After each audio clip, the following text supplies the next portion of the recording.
অত্যাচার, শক্তির অত্যাচার, নির্যাতনের বিরুদ্ধে আমাদের এই নেতা তারেক রহমান তিনি দূর থেকে আমাদেরকে নেতৃত্ব দিয়েছেন, আমাদের গণতন্ত্রের লড়াইকে সামনের দিকে এগিয়ে নিয়ে গেছেন এবং আমরা অবশেষে 24-5 আগস্ট ছাত্র জনতার গণঅভ্যুত্থানের মধ্য দিয়ে তারেক রহমানের নেতৃত্বে আমরা সেই ফ্যাসিস্টকে বিতাড়িত করতে সক্ষম হয়েছি। আজকে সেই নেতা এই দীর্ঘ নির্যাতন নিপীড়নের পরে নির্বাসিত অবস্থায় থেকে আমাদের মাঝে ফিরে এসেছেন। বন্ধুগণ, এই গণতন্ত্রের উত্তরণের সবচেয়ে কঠিন পথগুলো আমরা পাড়ি দিয়েছি তারেক রহমানের নেতৃত্বে। আজকে সেই জন্যে আমাদের জন্য অত্যন্ত আনন্দের দিন। অন্যদিকে আমাদের মাতা দেশনেত্রী বেগম খালেদা জিয়া অসুস্থ অবস্থায় আজকে হাসপাতালে রয়েছেন। আজকে আমরা একদিকে আল্লাহ তাআলার কাছে দোয়া করব যেন তিনি সুস্থ হয়ে আমাদের মাঝে ফিরে আসেন, আর একই সঙ্গে দোয়া করব যেন তারেক রহমানের নেতৃত্বে আমরা যেন আগামী 26-এর 12ই ফেব্রুয়ারি যে নির্বাচন, সেই নির্বাচনে জয়ী হয়ে আমরা যেন গণতন্ত্রকে প্রতিষ্ঠা করতে পারি, আইনের শাসনকে প্রতিষ্ঠা করে দিতে পারি এবং আমাদের তারেক রহমান সাহেবের 31-10 দফাকে 31 দফাকে বাস্তবায়িত করতে পারি। সকলকে আবারও আমরা বিএনপির পক্ষ থেকে ধন্যবাদ, কৃতজ্ঞতা জানাচ্ছি। দেশনেত্রী এবং খালেদার পক্ষ থেকে ধন্যবাদ, কৃতজ্ঞতা জানাচ্ছি এবং তারেক রহমান সাহেবকে আমরা স্বাগত জানাচ্ছি। আসসালামু আলাইকুম। বক্তব্য শেষ করছি। বিএনপি জিন্দাবাদ, শহীদ প্রেসিডেন্ট জিয়াউর রহমান অমর হোক, দেশনেত্রী বেগম খালেদা জিন্দাবাদ, তারেক রহমান জিন্দাবাদ। আজকের এই ঐতিহাসিক দিনে এখন আপনাদের সামনে বক্তব্য রাখছেন বিএনপির ভারপ্রাপ্ত চেয়ারম্যান জনাব তারেক রহমান, স্বদেশ প্রত্যাবর্তন কমিটি সংগ্রামী আহ্বায়ক, জাতীয় স্থায়ী কমিটির সম্মানিত সদস্য জনাব সালাউদ্দিন আহমেদ এখন আপনাদের সামনে বক্তব্য রাখছেন। আমি বক্তব্য রাখার জন্য উঠি নাই। বিসমিল্লাহির রহমানির রহিম। আলহামদুলিল্লাহ, আমাদের প্রিয় নেতা, আপনাদের নেতা, বাংলাদেশের গণমানুষের নেতা, গণতান্ত্রিক আন্দোলনের শীর্ষ নেতা, আমাদের আগামীর বাংলাদেশের দিক নির্দেশক, এদেশের গণতন্ত্রের রক্ষা কবচ, স্বাধীনতার সার্বভৌমত্বের রক্ষা কবচ, আমাদের প্রিয় নেতা, প্রাণ প্রিয় নেতা জনাব তারেক রহমান আপনাদের সামনে আপনাদেরকে ধন্যবাদ জানাবেন, জাতির প্রতি কৃতজ্ঞতা জানাবেন। গণতান্ত্রিক সংগ্রামের মধ্য দিয়ে ফ্যাসিবাদের পতন হয়েছে, গণতন্ত্র অবমুক্ত হয়েছে, সেজন্য আপনাদের প্রতি কৃতজ্ঞতা জানাবেন। তিনি আমাদের মাঝে ফিরে আসতে পেরেছেন। আমি আহ্বান জানাচ্ছি বাংলাদেশের গণমানুষের নেতা, আমাদের প্রাণ প্রিয় নেতা, বাংলাদেশের আগামী দিনের দিক নির্দেশক জনাব তারেক রহমান, জনাব তারেক রহমান।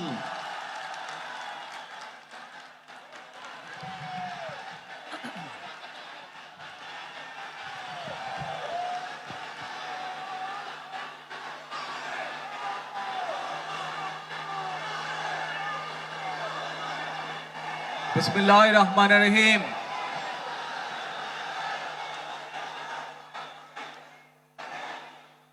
প্রিয় বাংলাদেশ, উপস্থিত প্রিয় মুরব্বীবর্গ, মঞ্চে উপস্থিত জাতীয় নেতৃবৃন্দ,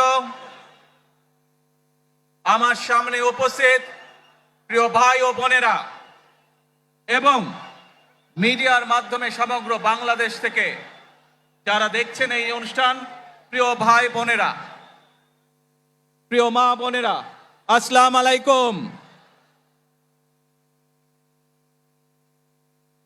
প্রিয় ভাই বোনেরা, আজ প্রথমেই আমি রাব্বুল আলামিনের দরবারে হাজারো লক্ষ কোটি শুকরিয়া জানাতে চাই। রাব্বুল আলামিনের অশেষ রহমতে আজ আমি আমার প্রিয় মাতৃভূমিতে ফিরে আসতে পেরেছি আপনাদের দোয়ায়। আপনাদের মাঝে প্রিয় ভাই বোনেরা, আমাদের এই প্রিয় মাতৃভূমি 1971 সালে লাখো শহীদের রক্তের বিনিময়ে অর্জিত হয়েছিল।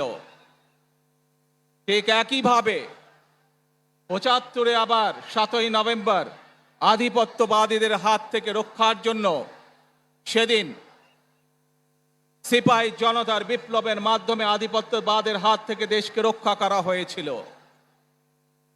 একইভাবে পরবর্তীতে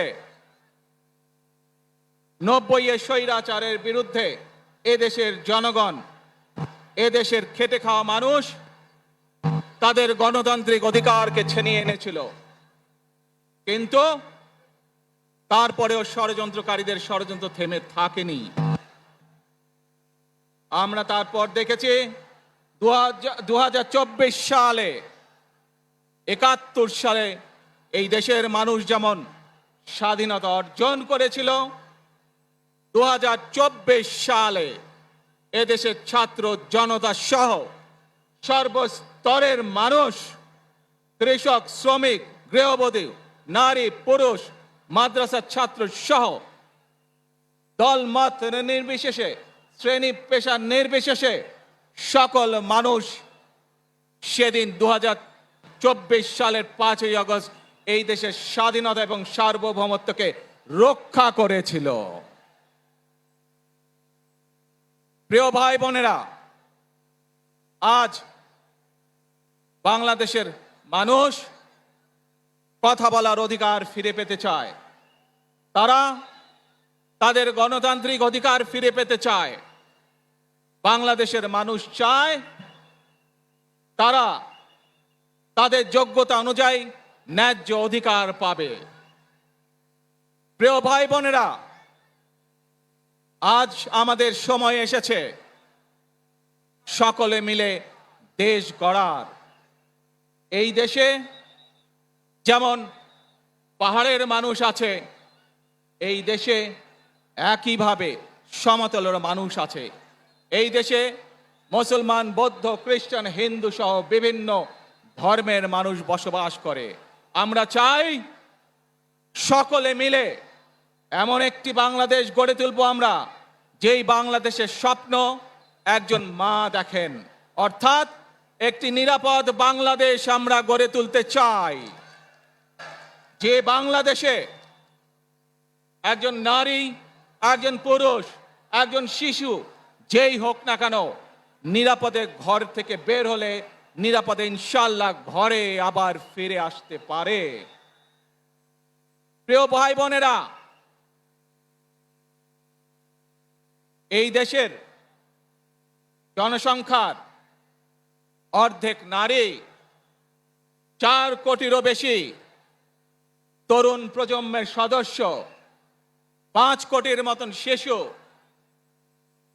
40 লক্ষের মতন প্রতিবন্ধী মানুষ রয়েছেন, কয়েক কোটি কৃষক শ্রমিক রয়েছেন। এই মানুষগুলোর একটি প্রত্যাশা আছে এই রাষ্ট্রের কাছে, এই মানুষগুলোর একটি আকাঙ্ক্ষা আছে এই দেশের কাছে। আজ আমরা সকলে যদি ঐক্যবদ্ধ হই, আজ আমরা যদি সকলে প্রতিজ্ঞাবদ্ধ হই, তাহলে আমরা এই লক্ষ কোটি মানুষের সেই প্রত্যাশাগুলো পূরণ করতে পারি ইনশাআল্লাহ। প্রিয় ভাই বোনেরা, 71 সালে আমাদের শহীদরা নিজের জীবন উৎসর্গ করেছিলেন এই রকম একটি বাংলাদেশ গঠনের জন্য। বিগত 15 বছর স্বৈরাচারের বিরুদ্ধে শত শত হাজারো গুম খুনের শিকার হয়েছে। শুধু রাজনৈতিক দলের সদস্য নয়, নিরীহ মানুষের প্রতিবাদ করতে গিয়ে অত্যাচার নির্যাতনের শিকার হয়েছে, জীবন দিয়েছে। 2024 সাল মাত্র সেদিনের ঘটনা।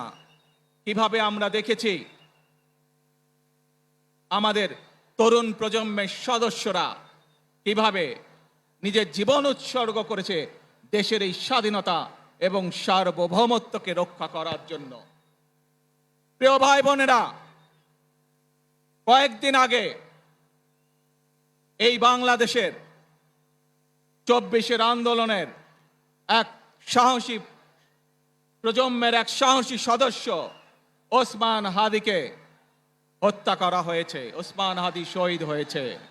প্রিয় ভাই বোনেরা, ওসমান হাদি চেয়েছিল এই দেশের মানুষের জন্য গণতন্ত্র প্রতিষ্ঠিত হোক, এই দেশের মানুষের গণতান্ত্রিক অধিকার প্রতিষ্ঠিত হোক, এই দেশের মানুষ তাদের গণতান্ত্রিক এবং অর্থনৈতিক অধিকার ফিরে পাক।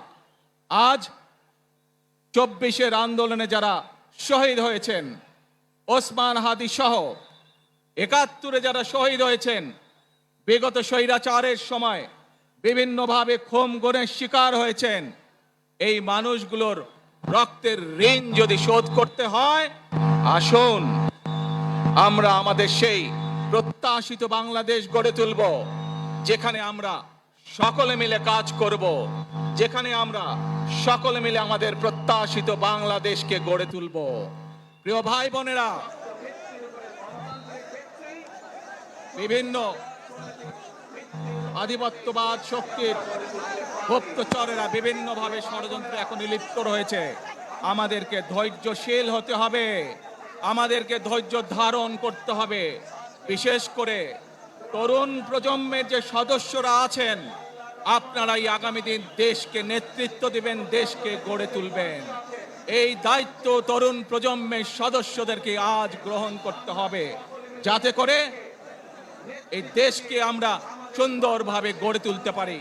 শক্ত ভিত্তির উপরে, গণতান্ত্রিক ভিত্তি, শক্তিশালী অর্থনৈতিক ভিত্তির উপরে যাতে এই দেশকে আমরা গড়ে তুলতে পারি। প্রিয় ভাই বোনেরা, আমার সাথে আজকে মঞ্চে এখানে বহু জাতীয় নেতৃবৃন্দ বসে আছেন। আসুন আজকে আমরা দুহাত তুলে আল্লাহর দরবারে দোয়া করে আল্লাহর রহমত আমরা চাই। যে সকল জাতীয় নেতৃবৃন্দ এই মঞ্চে আছেন, মঞ্চের বাইরে যে সকল জাতীয় আরো নেতৃবৃন্দ আছেন, আমরা সকলে মিলে এই দেশকে নেতৃত্ব দিয়ে আমাদের বাংলাদেশের জনগণের প্রত্যাশিত সেই বাংলাদেশকে আমরা গড়ে তুলতে চাই। আমাদেরকে যে কোনো মূল্যে আমাদেরকে এই দেশের শান্তি শৃঙ্খলা রক্ষা করতে হবে। যে কোনো উস্কানির মুখে আমাদেরকে ধীর শান্ত থাকতে হবে। প্রিয় ভাই বোনেরা, আমরা দেশের শান্তি চাই, আমরা দেশের শান্তি চাই, আমরা দেশের শান্তি চাই। প্রিয় ভাই বোনেরা, মার্টিন লুথার কিং নাম শুনেছেন না আপনারা? নাম শুনেছেন তো আপনারা?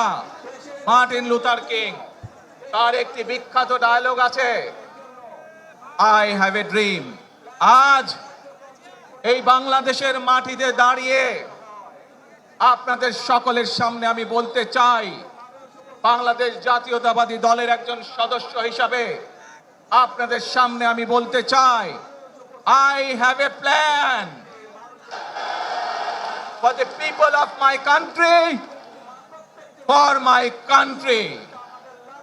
আজ এই পরিকল্পনা দেশের মানুষের স্বার্থে, দেশের উন্নয়নের জন্য, দেশের মানুষের ভাগ্যের পরিবর্তনের জন্য যদি সেই প্ল্যান, সেই কার্যক্রম, সেই পরিকল্পনাকে বাস্তবায়ন করতে হয়, প্রিয় ভাই বোনেরা, এই জনসমুদ্রে যত মানুষ উপস্থিত আছেন, এই সারা বাংলাদেশে গণতন্ত্রের শক্তি যত মানুষ উপস্থিত আছেন, প্রত্যেকটি মানুষের সহযোগিতা আমার লাগবে। প্রত্যেকটি মানুষের সহযোগিতা আমাদের লাগবে। আপনারা যদি আমাদের পাশে থাকেন, আপনারা যদি আমাদেরকে সহযোগিতা করেন, ইনশাআল্লাহ আমরা আই হ্যাভ এ প্ল্যান বাস্তবায়ন করতে সক্ষম হব। আসুন আমরা আল্লাহ রব্বুল আলামিনের দরবারে হাত তুলে প্রার্থনা করি, আমরা জানো হে রব্বুল আলামিন, হে একমাত্র মালিক, হে একমাত্র পরওয়ারদিগার, হে একমাত্র রহমত দানকারী, হে একমাত্র সাহায্যকারী। আজ আপনি যদি আমাদেরকে রহমত দেন, তাহলে আমরা এই দেশের মানুষ কঠোর পরিশ্রম করার মাধ্যমে আমাদের প্রত্যাশিত বাংলাদেশকে গড়ে তুলতে পারবো। আজ যদি আল্লাহর রহমত এই দেশ এবং এই দেশের মানুষের পক্ষে থাকে, আল্লাহর সাহায্য, আল্লাহর দয়া এই দেশের মানুষের উপরে, এই দেশের উপরে থাকে, ইনশাআল্লাহ আমরা আমাদের প্রত্যাশিত বাংলাদেশ গড়ে তুলতে সক্ষম হব। প্রিয় ভাই বোনেরা, আজ আসুন আমরা সকলে মিলে প্রতিজ্ঞা করি যে ইনশাআল্লাহ আগামী দিনে দেশ পরিচালনার দায়িত্বে যারা আসবে, আমরা সকলে নবী করিম সাল্লাল্লাহু আলাইহি সাল্লামের যে ন্যায়পরায়ণতা, সেই ন্যায়পরায়ণতার আলোকে আমরা দেশ পরিচালনার সর্বোচ্চ চেষ্টা করব। প্রিয় ভাই বোনেরা, আজ আপনারা জানেন এখান থেকে আমি আমার মা দেশনেত্রী খালেদা জিয়ার কাছে যাব। একটি মানুষ, যে মানুষটি এই দেশের মাটি, এই দেশের মানুষকে নিজের জীবনের থেকেও বেশি ভালোবেসেছেন, তার সাথে কি হয়েছে আপনারা প্রত্যেকটি মানুষ সে সম্পর্কে অবগত আছেন। সন্তান হিসাবে আপনাদের কাছে আমি চাইবো আজ আল্লাহর দরবারে আপনারা দোয়া করবেন যাতে আল্লাহ ওনাকে তৌফিক দেন, উনি যাতে সুস্থ হতে পারেন। প্রিয় ভাই বোনেরা, সন্তান হিসাবে আমার মন আমার মায়ের বিছানার পাশে পড়ে আছে সেই হাসপাতালের ঘরে,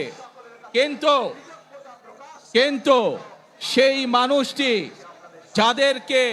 যাদের জন্য জীবনকে উৎসর্গ করেছে, অর্থাৎ আপনারা এই মানুষগুলোকে, যাদের জন্য দেশনেত্রী খালেদা জিয়া জীবন উৎসর্গ করেছেন নিজের জীবন, সেই মানুষগুলোকে আমি কোনোভাবেই ফেলে যেতে পারি না।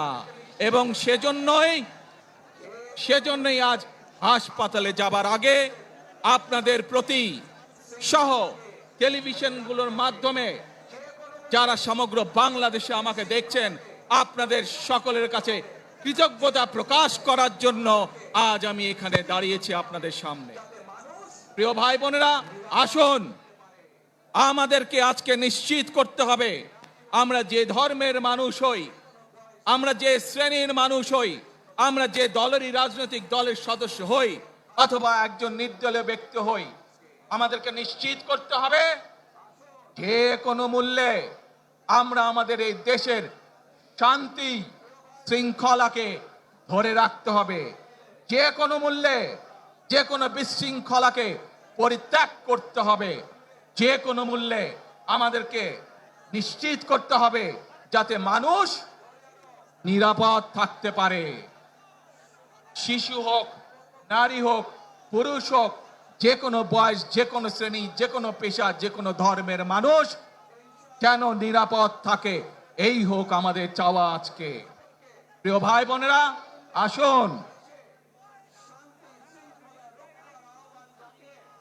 প্রিয় ভাই বোনেরা, সবাই মিলে আজ আমরা প্রতিজ্ঞাবদ্ধ হই, সবাই মিলে করব কাজ।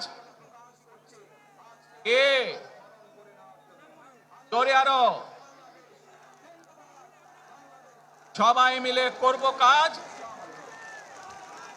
করব মোদের বাংলাদেশ। ইনশাআল্লাহ আপনাদের সকলের কাছে দোয়া আছে, আবারও সকলকে যে কোনো মূল্যে দেশে শান্তি শৃঙ্খলা রক্ষার আহ্বান জানিয়ে যে কোনো বিশৃঙ্খলাকে পরিহার করে ধৈর্যের সাথে মোকাবেলা করার আহ্বান জানিয়ে আমার বক্তব্য শেষ করছি। আবারও আপনাদের কাছে কৃতজ্ঞতা প্রকাশ করছি আজকে আমাকে এইভাবে বরণ করে নেওয়ার জন্য। আল্লাহ হাফেজ।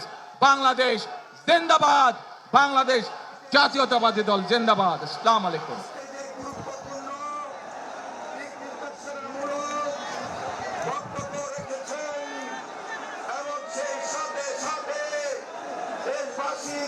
কৃতজ্ঞতা প্রকাশ করেছেন, সেই জন্য আমরা ভারপ্রাপ্ত চেয়ারম্যান জনাব তারেক রহমানকে আন্তরিকভাবে মোবারকবাদ জানাই, ধন্যবাদ জানাই, সংগ্রামী সালাম জানাই, শুভেচ্ছা জানাই এবং অভিনন্দন জানিয়ে স্লোগান দিচ্ছি তারেক রহমানের সংগ্রাম এগিয়ে চলো, আমরা আছি তোমার সাথে। মনে রাখবেন, we have a plan, we have a plan for the people and for the country. ইনশাআল্লাহ আমরা সেই প্ল্যান বাস্তবায়ন করব।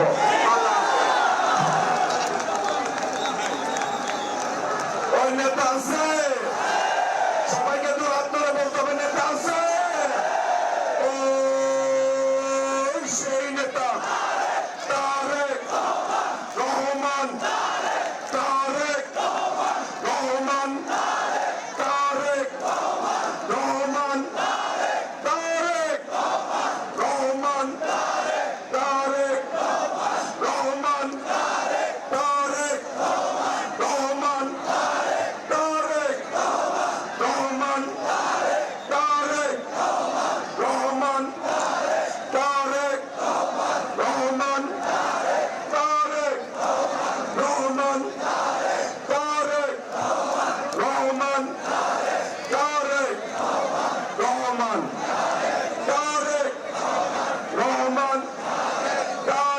তারেক রহমান, তারেক রহমান, তারেক রহমান, তারেক রহমান, খালেদা জিয়া, খালেদা জিয়া, খালেদা জিয়া, তারেক রহমান, তারেক রহমান, তারেক রহমান, তারেক রহমান।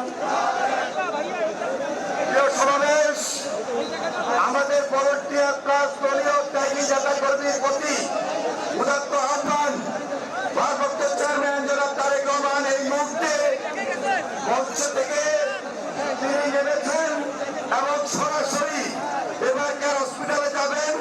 রাস্তার দুই পারে আপনারা যেখানে আছেন আপনারা যাওয়ার ক্ষেত্রটা তৈরি করে দিবেন। আমি বিনয়ের সঙ্গে আপনাদেরকে অনুরোধ করছি, আপনারা সবাই ভারপ্রাপ্ত চেয়ারম্যান জনাব তারেক রহমান এখনই এবারকার হসপিটালে যাবেন। এবারকার হসপিটালে যাওয়ার ক্ষেত্রে আপনাদের আন্তরিকতা, আপনাদের সহযোগিতা বিশেষভাবে প্রয়োজন। আমরা আজকে সারা বাংলাদেশ থেকে যারা এসেছেন, দূর দূরান্ত থেকে বিভিন্ন ইউনিট, সাধারণ মানুষ, উৎসবের জনতা, তারেক রহমানের পক্ষ থেকে আপনাদের সবাইকে সংগ্রামী সালাম এবং বিপ্লব অভিনন্দন জানাচ্ছি। এই সাথে সাথে আপনাদের প্রতি একটা আহ্বান, আপনারা আমাদের ভারপ্রাপ্ত চেয়ারম্যান জনাব তারেক রহমান উনি এখন সরাসরি এবারকার হসপিটালে যাবেন। সেখানে আপসীন দেশের খালেদা জিয়া স্বাভাবিক কারণে আর সঙ্গে ছেলের দেখা হবে। সেই আবেগ আপ্লুত একটা নিরব পরিস্থিতি আপনারা সর্বাত্মক সহযোগিতা করবেন, যাওয়ার ক্ষেত্রটা তৈরি করে দিবেন। আপনাদের প্রতি আপনাদের আহ্বান জানাচ্ছি প্লিজ। এবং দলের যে সকল নেতা কর্মী আপনারা এখনো দাঁড়িয়ে আছেন, উনি যাওয়ার ক্ষেত্রে দুই সাইডে এমন ভাবে দাঁড়িয়ে থাকবেন যেন উনি সহজে ওনার গাড়িতে যেতে পারেন এবং এখান থেকে তিনি সরাসরি এবারকে হসপিটালে যাবেন এবং এবারকে হসপিটালে সেখানে চেয়ারপারসন আপসীন দেশের এবং খালেদা জিয়া বেশি অসুস্থ মায়ের সঙ্গে দেখা করতে যাবেন। আমাদের কাছে আপ্লুত হওয়ার বিতর্ক পরিস্থিতি সেখানে স্বাভাবিক কারণেই দ্রুতজনক সেখানে তিনি যেতে পারেন, সেজন্য আমরা সর্বাত্মক সহযোগিতা করব। আমি আপনাদের প্রথমে আহ্বান জানাচ্ছি, আপনারা যে যেখানে আছেন গাড়িগুলো যাওয়ার ক্ষেত্রে, এই যে মোটর বাইকে যাওয়ার ক্ষেত্রে, মোটর সর্বাত্মক সহযোগিতা করবেন। আপনাদের সবাইকে আপসীন দেশনেত্রী বেগম খালেদা জিয়া বিষয় খুব বেশি অসুস্থ, মায়ের সঙ্গে দেখা করতে যাবেন। একটা আবেগ, একটা আপ্লুত হওয়ার ঘটনার হৃদয় বিদারক পরিস্থিতি সেখানে স্বাভাবিক কারণেই দ্রুত যেন সেখানে তিনি যেতে পারেন, সেই জন্য আমরা সর্বাত্মক সহযোগিতা করব। আমি আপনাদের প্রতি উদাত্ত আহ্বান জানাচ্ছি, আপনারা যেখানে আছেন গাড়িগুলা যাওয়ার ক্ষেত্রে, এই যে মোটর বাইকটা যাওয়ার ক্ষেত্রে, পথে যাওয়ার ক্ষেত্রে সর্বাত্মক সহযোগিতা করবেন। আমাদের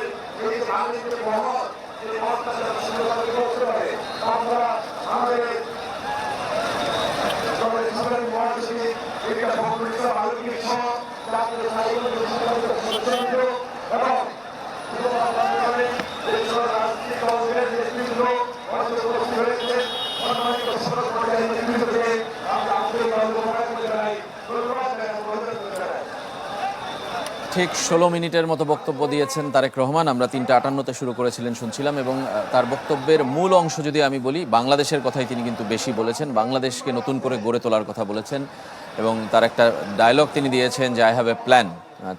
তার একটা পরিকল্পনা আছে বাংলাদেশকে আবার নতুন করে গড়ে তোলার জন্য। যদিও সেক্ষেত্রে আগে নির্বাচনে বিজয়ী হয়ে সরকার গঠন করতে হবে, তারপরে অন্য পথও আছে, কিন্তু সেটাই নিশ্চয়ই সবচেয়ে সেরা পথ। মঞ্জু, এই মুহূর্তে মঞ্চ থেকে বারবার যেটা ঘোষণা দেয়া হচ্ছে সেটা হচ্ছে যাতে রাস্তাটা একটু ছেড়ে দেওয়া হয়, কারণ তারেক রহমান তার মা যিনি চিকিৎসাধীন রয়েছেন এভারকেয়ার হাসপাতালে, যেখানে সমাবেশ হলো তার খুব দূরে নয়, কিন্তু এই যে ভিড় আমরা দেখছি আসলে সকাল থেকে, এটা ঠেলে তার পক্ষে সেখানে যাওয়া বেশ দুষ্কর। তাই যারা এসেছেন কাছে যাওয়ার চেষ্টা করছেন, ছবি তোলার চেষ্টা করছেন, তাদের সবার প্রতি আসলে মঞ্চ থেকে বারবার একটাই আহ্বান করা হচ্ছে যাতে তারা রাস্তাটা ছেড়ে দেন, তারেক রহমান যাতে খুব দ্রুতই এখান থেকে বেরিয়ে এভারকেয়ার হাসপাতালে যেতে পারেন। এবং এখনও আমরা দেখছি তিনি মঞ্চের সঙ্গেই যে সিঁড়ি, সেখানেই অপেক্ষা করছেন। নিরাপত্তা কর্মীরা কিন্তু দুই দিকের ভিড় ঠেলে মাঝখান দিয়ে একটা রাস্তা তৈরির চেষ্টা করছেন। যদিও ভক্ত, সমর্থক কিংবা অনুসারী, নেতা, কর্মী সবাই কিন্তু এক ঝলক সামনে থেকে তারেক রহমানকে দেখতে যাচ্ছেন, হাত মেলাতে যাচ্ছেন, ছবি তুলতে যাচ্ছেন। সেই ভিড় ঠেলে আসলে কতক্ষণ সময় লাগবে তারেক রহমানের গাড়ির বহরের কাছে যেতে, এবং তারপরে সেই গাড়ি বহর নিয়ে আসলে এভারকেয়ার হাসপাতাল পর্যন্ত যেতে, সেটাও একটা প্রশ্ন। এবং তিনি এবার বাসে উঠবেন নাকি গাড়িতে উঠবেন, সেটাও আসলে দেখার। তার বক্তব্যে বেশ কয়েকটি দিকই রয়েছে, তার মধ্যে প্রথমেই তিনি যেটা বলছিলেন যে দীর্ঘ সংগ্রাম বাংলাদেশের ইতিহাসে, 1971-এর মহান মুক্তিযুদ্ধ, তারপর 1975-এর সিপাহী জনতার যে বিপ্লব, এবং এরপরে 90-এর গণঅভ্যুত্থান থেকে শুরু করে 24 পর্যন্ত প্রত্যেকটি ঐতিহাসিক ঘটনাকে তিনি স্মরণ করলেন, এবং তিনি কৃতজ্ঞতা জানালেন যারা এই সংগ্রামে আসলে লড়াই করেছেন। এর পাশাপাশি তিনি সবাইকে নিয়ে দেশ গড়ার একটি বার্তা দিয়েছেন, যেখানে তিনি জাতি, ধর্ম, বর্ণ নির্বিশেষে সবার জন্য যাতে একটা নিরাপদ বাংলাদেশ গড়ে তোলা যায়। একটা কথা তিনি ঘুরে ফিরে বলেছেন, যাতে মানুষ নিরাপদে বাড়ি থেকে বেরিয়ে আবার নিরাপদে বাড়ি ফিরতে পারে, তেমন একটি দেশ গড়ার তিনি চেষ্টা করবেন। আমরা কিন্তু মায়ের সঙ্গে তুলনা করেছেন বাংলাদেশ, যে একটা মা কিভাবে বাংলাদেশকে দেখে, তার সন্তানকে এই দেশে কিভাবে নিরাপদে রাখতে চায়, সেই পরিবেশ তিনি তৈরি করতে চান, সেই আহ্বান কিন্তু তিনি জানিয়েছেন। এবং যে কথাটা রেজওয়ান একটু আগে বলছিলেন যে মার্টিন লুথার কিং এর উদ্ধৃতি দিয়ে তার সেই বিখ্যাত উক্তি আই হ্যাভ এ ড্রিম, তার